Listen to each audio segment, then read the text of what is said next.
What's up, guys? It's College Shorts, and I'm back here with the second update to the Quora Partner Program, where I have now made over $10,000 in the Quora Partner Program since I started. So, to people who haven't watched those other two videos, I would highly recommend watching those before you watch this one, just because you're going to miss out on some context, and there will be some information that's relevant in those videos that'll apply to this video. So for those of you who haven't watched that video, it's April 4th, 2019, and I'm bringing you the second update, and I'm just going to get right into it and try to make this a short video. So I've currently made $15,623.76 since starting in early September, and I've been working consistently, I would say, since November. So in the most recent month of March, I've made $3,500, which you'll see right here. There's my earnings, and yeah, so I've asked 12,800 questions, and basically in this video, besides the update, I'm going to go into 5 tips or things that you can learn about the partner program that'll actually really help you and hopefully increase your earnings. So the number one thing is definitely quantity. So I have asked 12,800 questions since I started roughly 7 months ago, about 210 days. And if you do the math, that's about 61 questions asked per day. So basically, that just means that I've asked that many questions per day, which can be somewhat, it's not really stressful, but it's definitely a grind at times. But when you do start asking that amount of questions per day or more, or however many you want to, once you start getting consistent with that, it's just like any job or anything you normally do. It's like when you go to school every morning, after a while you get used to it. You may not like it that much, but you get used to it. So with that, I've been spending probably about 2 hours every day asking questions, trying to find good questions to ask based off of news and other things that I'll go over later in the video. But I usually spend probably about 1 to 2 hours per day on the partner program asking questions. So with quantity, this kind of ties hand in hand. Consistency is really key. So by that, I mean, I could have as many questions asked in the world, but if I ask them all in one day, that probably isn't going to really help me in the long run. So by that, I mean, if you ask 60 questions every day and you're doing well, like you've been doing it for a week, you're going to start seeing results eventually. But if you just decide to take days off, you're asking them like once every other day or once every 3 days, you're not going to see the most successful results, just because I feel like the Quora algorithm helps or prioritizes those people who are putting out content consistently. And the way I see it is, as not every question you ask is going to make you a lot of money. Most of my questions that I've asked probably haven't made me over $1. But the thing is, when you do ask questions consistently, you're bound to have a couple every day that do well and continue to do well. So that way, if you consistently ask questions, you're much more likely to make a lot more money than people that do it every once in a while. The main thing, like with quantity, is just having a schedule and sticking to it. So this is the meat and bones of this video, and we're going to get into some useful tools that I personally use and that I've seen a lot of success with. So the first thing is the Quora Insights page. If you're not using that page, make sure to use it, or at the very least explore and check it out. So the Question Value Insights page over here basically shows you a list of questions that that have been asked by former or by people in the Quora Partner Program, or just people in general that have asked questions, and it categorizes those into 4 different categories. A year ago, questions that have been asked a year ago, 6 months ago, 1 month ago, and a week ago. And in those 4 categories of time, there's also 4 categories of value. So questions that have made over $100, 10 to 100, 1 to 10, and less than $1. And that's really useful because it can help you get ideas about what questions you want to ask. So if you see a lot of tech questions that are going off, you might want to ask some questions about tech, stuff like that. Obviously, that's a simple way of looking at it, but the main thing is it gives you content that you can use to think of your own questions. It basically just gives you motivation and new ideas for your brain to work with. Another thing that's similar to that is the suggestions page, and I will show that right here. So basically, this shows a bunch of different things, a bunch of different topics on Quora, which need more questions according to the Quora algorithm. And I presume that Quora, in some way, not advertises, but like improves the way for other people to see it. So maybe if you ask questions in these categories, you're more likely to get more answers and therefore more ad revenue. I'm not entirely sure about that. That's just my speculation. Oh, and I'm not saying, I want to make this clear. I should have probably done this at the beginning, but disclaimer, I am not saying that anything I say in this video does not mean it's true at all. I'm just saying what's worked, in my opinion, for me. I'm not saying it'll definitely work for you. So, yeah. Besides that,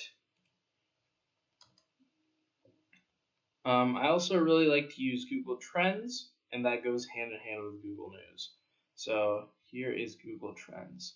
So basically, Google Trends is a thing where it shows you, if you just type in Google Trends into Google, you'll find it. But it shows you what people are searching in different countries, whether United States, whatever country you live in, and it shows basically everything that's being searched that has a high search volume. So with that, what you can do is go to the year in search, or last year in 2018, that'll show you a bunch of the keywords that are being searched. So in the United States, for example, there was the World Cup, that was a big thing, the Mega Millions lottery, which went huge, Hurricane Florence, Mac Miller's death, etc. So basically all it boils down to is a bunch of news that happened, or like some other beauty questions and how-to stuff. So what you want to do with that is basically jump on those news stories that happen as soon as they happen. I would recommend downloading an app on your phone if you have one that basically just alerts you about new news stories so you can ask questions on those. So yeah, that's something that's really been helpful for me. The next thing is Google News.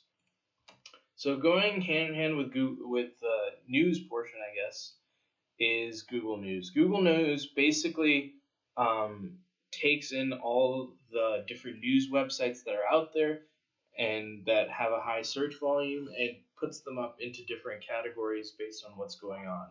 So like when Hurricane Florence was a big thing, there was like 10 million articles going on about Hurricane Florence. So you can just see headlines that are going on, think of questions based off of those headlines.